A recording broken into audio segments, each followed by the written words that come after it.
booking manager, Penelope J. Brown. Way to go, Penelope. Okay, you ready, Mrs. It's like the village.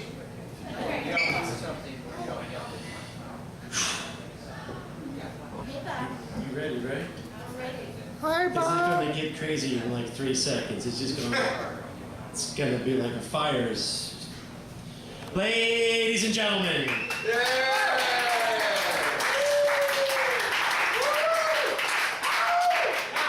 We are homeless poets no more. After 6 months of wandering the streets, mumbling like bag ladies, we finally found a venue that will let us express our words for the price of a few good beers. Ladies and gentlemen, welcome to Quenchers at the exact corner of Fullerton and Western Avenue in the inglorious city of Chicago.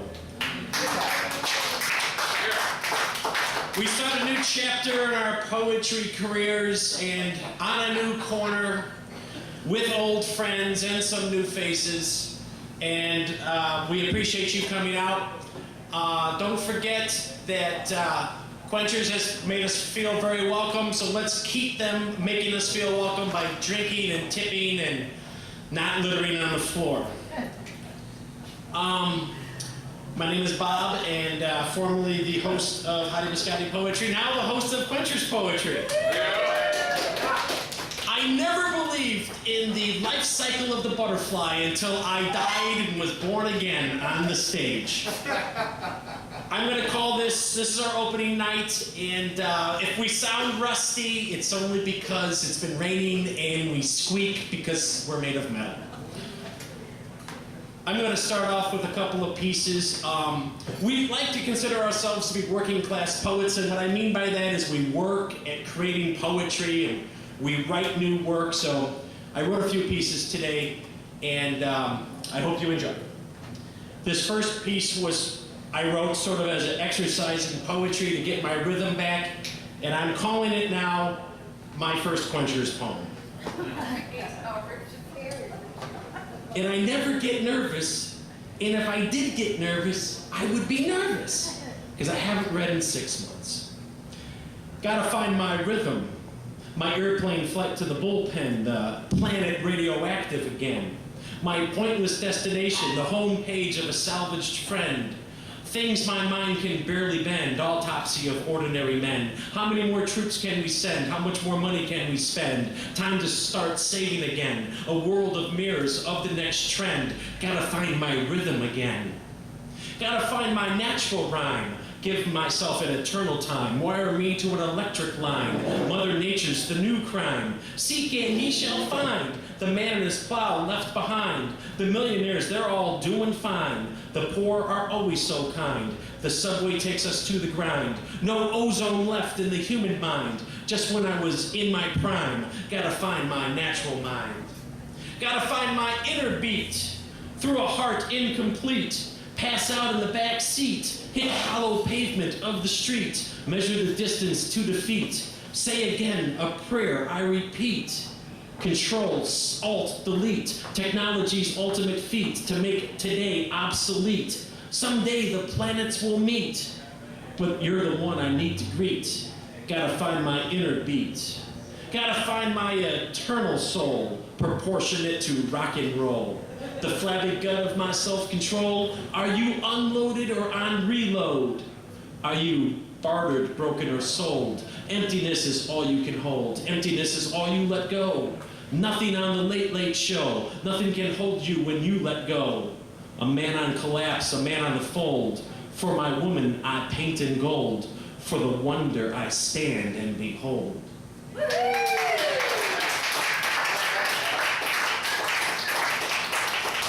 This is an exercise in poetry, just trying to get my rhythm back, and I'm looking for my, looking for my rhyme.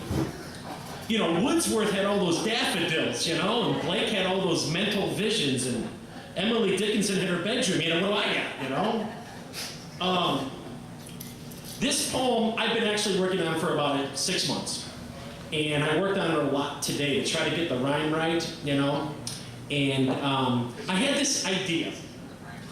I had this simple idea. What if you were a saint and you didn't want to be a saint anymore? What if you were like, you were like this canonized saint and you said, fuck it, I don't want to be, I don't want to be holy anymore. I don't want to be pious anymore. I want to be ordinary and sinful, and I want to be mortal again. So I wrote this in honor of that, of these men and women, and I call this poem Decanonized Saints.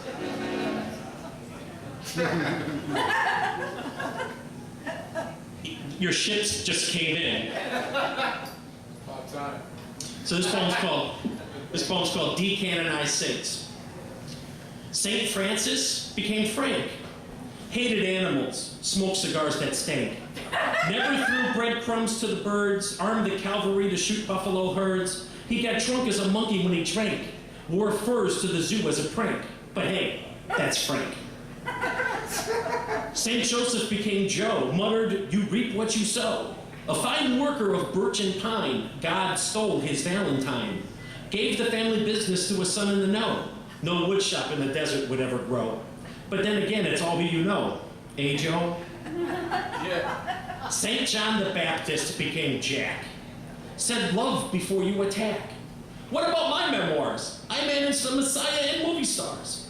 Please tell me you got my back. I once was off, but now I'm on track. Let's chew the fat joke, Jack. Judas became Jade. A man on the make, a man self-made. Sat on a wall on Wall Street. Felt like Caesar, ready to defeat a community in need of aid. With a wave of his hand, he so forbade anyone else from making the grade. Oh, Judas, you jade. St. Paul became Paulo. His heart turned hollow. He never questioned why you should live after you die, or you are not worthy to follow. He would wail, then he would wallow. He thought Rome was a city hallow. He's killing a lion in the Colosseum tomorrow, the predator Apollo. St. John became Johnny, the drunk from Killarney, preached his sermon from a bar stool, toasted to the Gospels, to God's rule. Screw you, Ananias, also called Arnie, death to Barabbas, a.k.a. Barney. Jesus raised Lazarus, but not his brother Lonnie. I toast to the kingdom, gestured the Jew's head Johnny. St. Peter became Petey, a real lowlife, real seedy. He had dirt underneath the nail, a stubbly beard, and armpit stale. He pimped out the poor and needy. His own mother called him greedy. He ate rooster and drank Rio Needy, the transient apostle Petey. St. Mary became Mother McCree. Leave me alone, was her decree. My kids are all rotten. Let my memories be forgotten. Every toilet I clean feels like destiny. In scrubbing floors, I got a college degree. Don't even stand next to me, muttered Mother McCree. Good luck, the canonized saints. Your heart's poisonous like spray paints. We can see the writing on the wall. You all stumble, trip, and fall. You're like the old lady who faints, or Jeffrey who says, I sure ain't. You're just our type. We'd love to acquaint with you, the decanonized saints.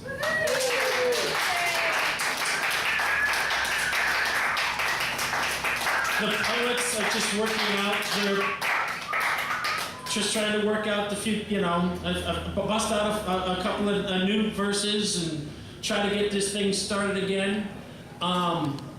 So I guess I don't know what I'm going to do. One more before I bring up some awesome poet friends of mine. Gotta make choices when you read poetry, so I gotta be very careful what I do next. I know exactly what I'll do. This poem is called A Cat in the Rain, because it's raining! A mixture of remedies for a cat caught in the rain. First, seek quick shelter on a window pane. Then await the approaching break, when the sun will shine and take the cat in the rain for the cat in the sun. But the cat in the sun finds that the sun is gone, and he is still on that window pane. Once again, a cat caught in the rain.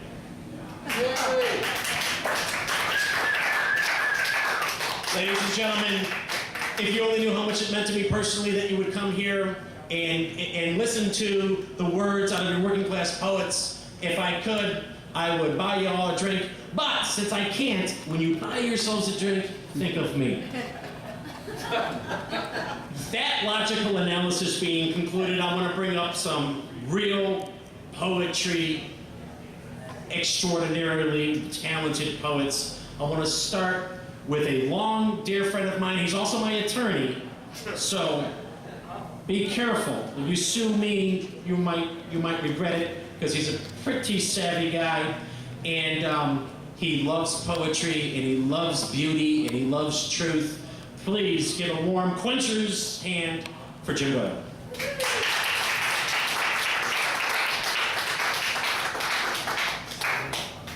Oh, you go and enjoy, my friend. Ouch. Sorry, Jim. My first poem is called Ode to the Sparrow. A hop, a flip, in a circus of flight. Little brown bird, white brown, black brown, spotted brown. Maybe sparrow brown is the color for humility. Sparrow, I saw you, raking through horse crap for a meadow seed. Maybe sparrow brown is the color for courage. Sparrow, I saw you, flirting past Tyrannosaurus Rex, past a city pigeon, for a city crust of bread. Maybe sparrow brown is the color for joy. Sparrow, I saw you, jumping through the stone yard in Vesper song. Thank you. My next poem is called Ode to the Uncle Vanya Players. Which line is better? Art gives proof to our ideals, or art gives truth to our ideals. Phrases are limestone crusts, trudged into dust and footprints. Uncle Vanya in the back part of a storefront theater, to an audience unknowable each night. Chaos grifted, foolish, lonesome, lost, from the players, somehow filled with courage, somehow filled with hope. It's an acrobat of water, oxygen, and light. Thank you. My next poem is called Corn. First the seed. In March, the muffled cover of snow disappears. In good Illinois soil emits from moment to moment all the scents of the history of the earth. Then the shoot. In April, with each rain grows stronger. In May, as thick as a doe's leg. In June, stronger still in green.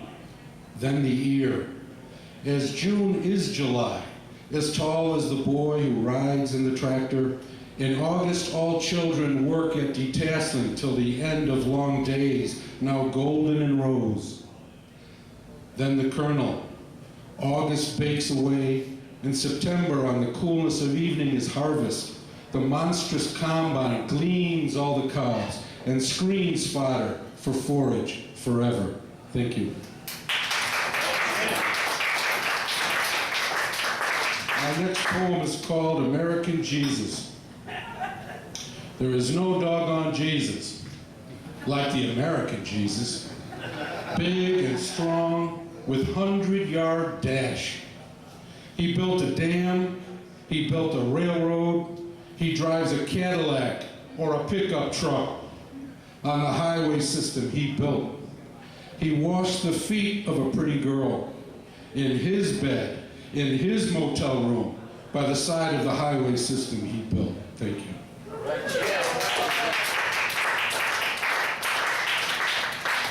My next poem is called Dawn Beaches of the City of Tijuana. Tijuana beach sunrise, night's darkness passing its colors to the stars, orbing westward to tomorrow over the Tijuanas of Tokyo, Shanghai, and Perth. It is today, right now, as the sun shoulders up over painted boards, bright and various, battered into houses on sand-scrubbed dry hills.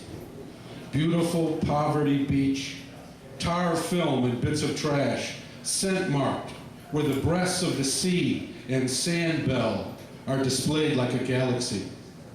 Morning dogs are by instinct roused to vagrant curiosity, returning like soldiers of the lost revolution to the women war heroes.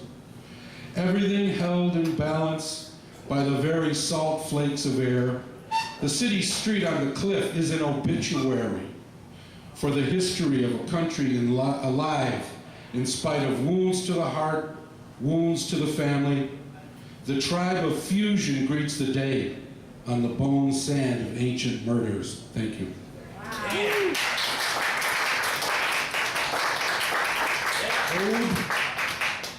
Ode to Karen in the summer.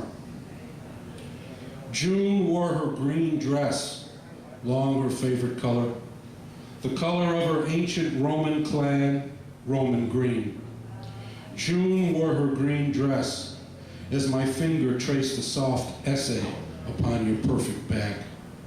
June wore green, Karen wore blonde, and all around us was light. The solstice was the turning point, solstice curve, poignant as the course of the sun through our summer bodies. The season of the short-lived beings, dead through the dry folds of winter, to flood to life in green vigor. I'm green as a frog, green as any new bug rushing or mayfly lingering. June's nephews, July and August, were lulled to boredom by wine and soft days, and left us the blessing to wallop and play in the gardens, carrying on a summer sidewalk, or a TV show, or a dream in the light, or green eyes. Thank you. Wow. I got two more. By the way, I'm very glad to appear here on stage with Bob and the other poets at Quenchers. It's really cool of Bob to keep plugging away and keep the fun of poetry going. It's great of everybody to listen, and I'm just loving it. Thank you very much, Bobby. Thanks for including me. This is called the Motorboat Lady. She is supple and slender and shining blonde. She is ready for the open water. She is readying her skin with lotions. She is beautiful. I am standing on the Wabash Avenue Bridge, slipping the day, willing it, requiring a motorboat, hailing a cab.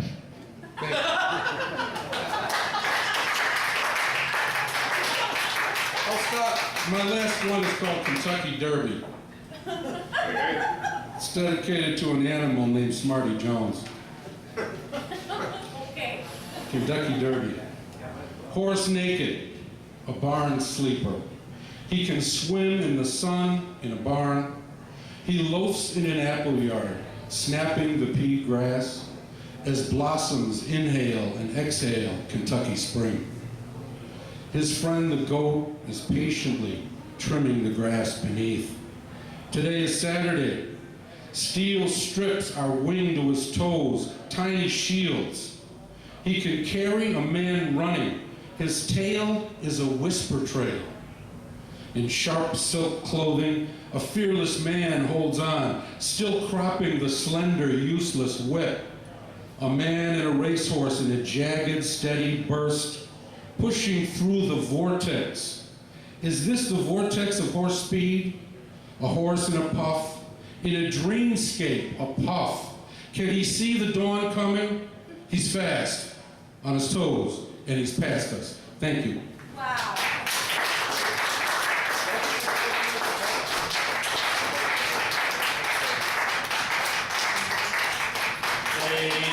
Ladies and gentlemen, give it up for Jim Doyle. Poets, a Renaissance poet in our midst. Now, correct me if I'm wrong, Jim, but when I was out on the lake during Memorial Day, wasn't American Jesus with the motorboat lady out there on the lake having a few? A lot of people had more fun than me on Memorial Day. Ouch. Give it up for Jim and American Jesus wherever he may be. Just want to say one thing real quickly. Maybe you're not aware, but there is a hell of a lot of Chicago public school presence here today. Yeah. So whatever you do, do not talk out of turn. Do not ask to go to the bathroom. And don't ask when the grades will be put into the grade book. Eric Waller, Chicago Public Schools. Give him a shout out. Miss B, Chicago Public Schools. Give her a shout out. Sergeant Hurley, United States Army and Chicago Public Schools. Give her a shout out. Brian Serena, Chicago Public Schools. So, life is good for us because I count my calendar down every day. See, here's the mistake Chicago Public Schools make. The mistake is at the beginning of the year, in August, they give us a calendar.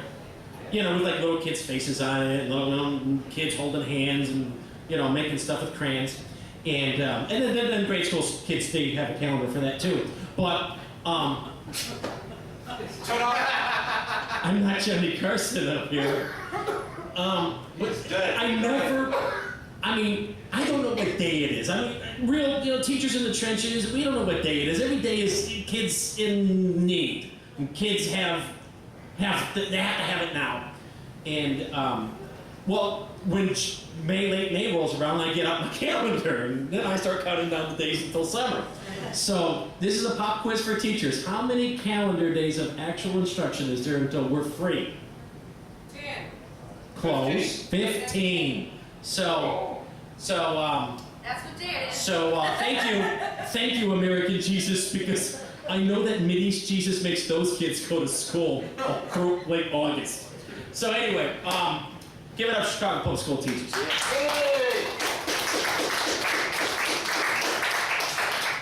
So that's because we're not for profit. So bringing up again in a long line of excellent poets that came to support us here at Quenchers. This next poet, if he so chooses, may want to talk to you about what he's doing to help Chicago in getting people fed, because he's been known to do community activism and support food initiatives, but I'll defer to him. Other than that, he was my longest standing colleague who stood by us for the beginning and end of the HoHi Biscotti years. Give it up for our personal favorite, Mr. Les.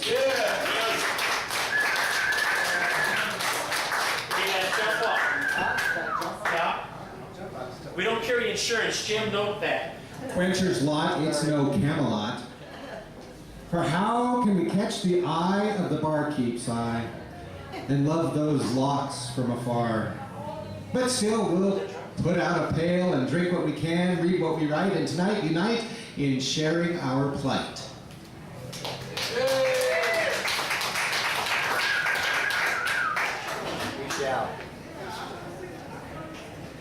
This one's called Staying.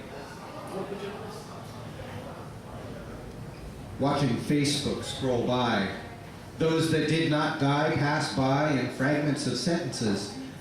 Penitence is gathering round, quiet as a roaring train sound, assembling the riot, oblivious of decorum. Others expecting a forum of minds confined to explode in silent resolution.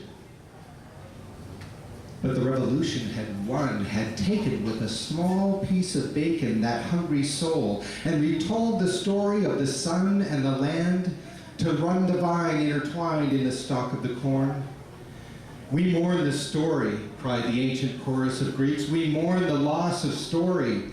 Before we rant and rend our hair, tell us the story of the ancient man there who grew an onion patch, with one small little latch keeping nibblers and grabbers at bay. But he knew one day it would come that way, when wind would roar as ravaged train on track, howling apart and throwing it back in splinters raining upon the ground. Until safety found, perched under flay of door, that onion held as before, with nourishment and searing breath, to rejuvenate from lickings of death, staying in life in the cycle of strife, staying in life, staying in life.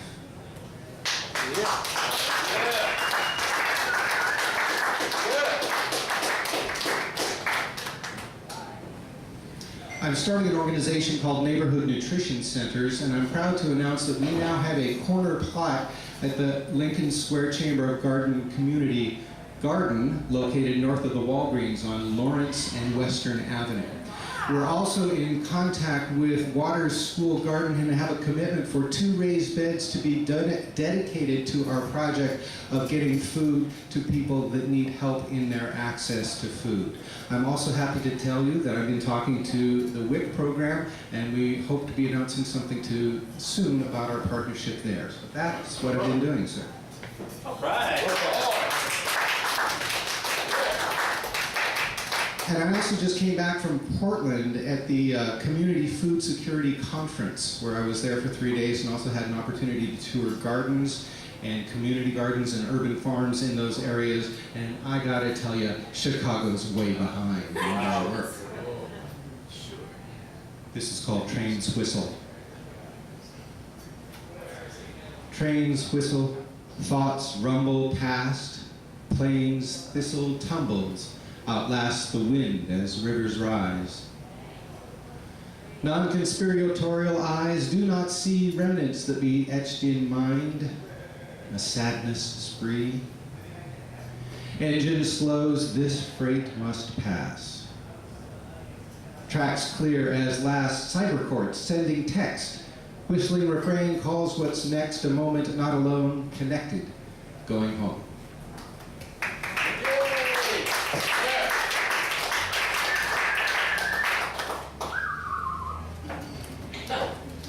And this one is called Infinitely.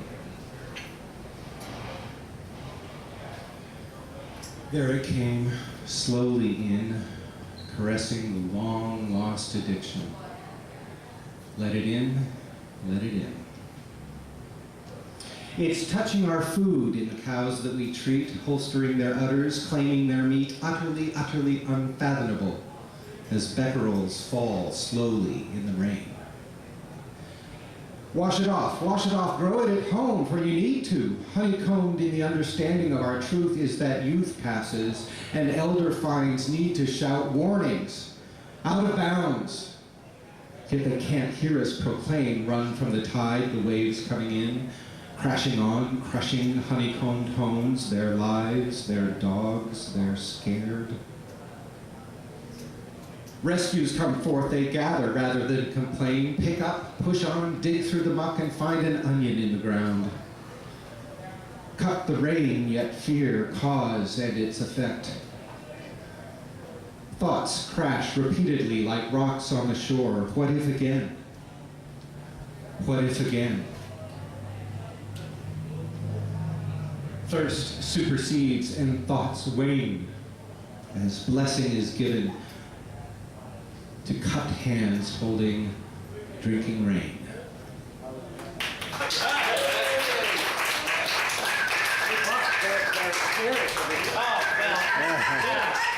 Some naturally distilled agave cactus with a great guy named Sergio Mauro, who you'll meet someday if we're all so lucky. And he walked in and he did a poem called The Step Show and blew everybody away. And I know he wants to stand by his new work, but a few poems that stick out of my mind, that was one of them. And then, this is the beauty part.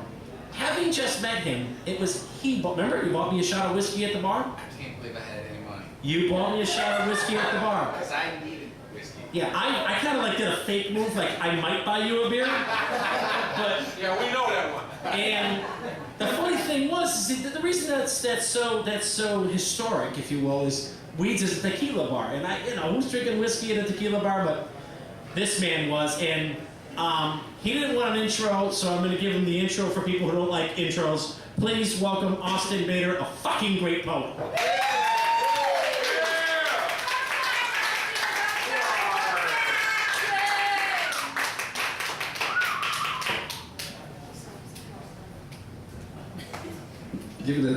Give it up for your host this evening, Mr. Bob Edwards. Pretty diligent about bringing things together here. It's really great to see some of you people that I haven't seen in a long time. Penelope, it's wonderful to see you. Bob as well. The rest of you, some of you, Matt and the others, it's okay to see you too.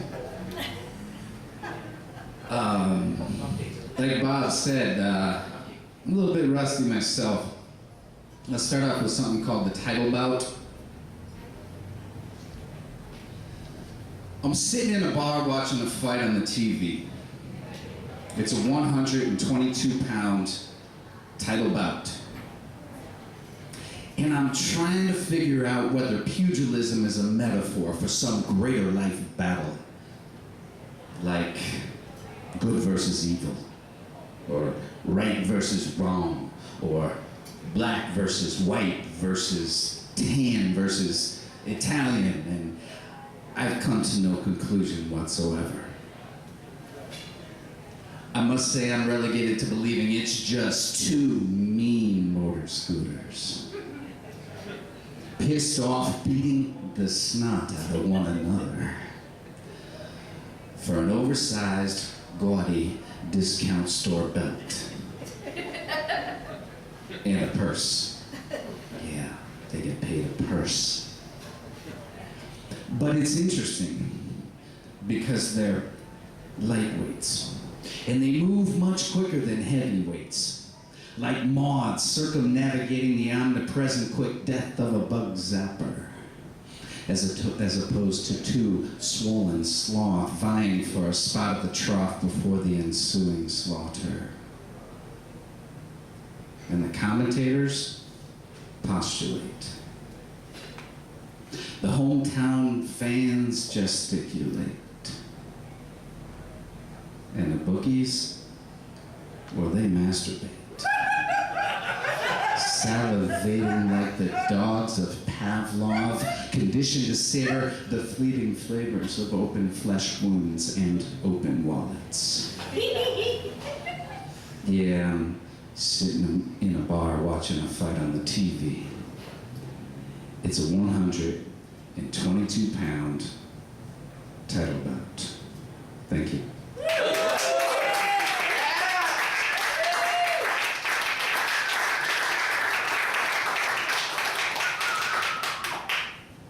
Alright, this is called Hearts and Heads. Hearts and heads, heads and hearts play tricks upon your soul. They cry, they sing, they seldom agree on that which shall make you whole. They'll fool and muse, befuddle and confuse, refuse your dying plea to settle the score and live once more in complete harmony. The head is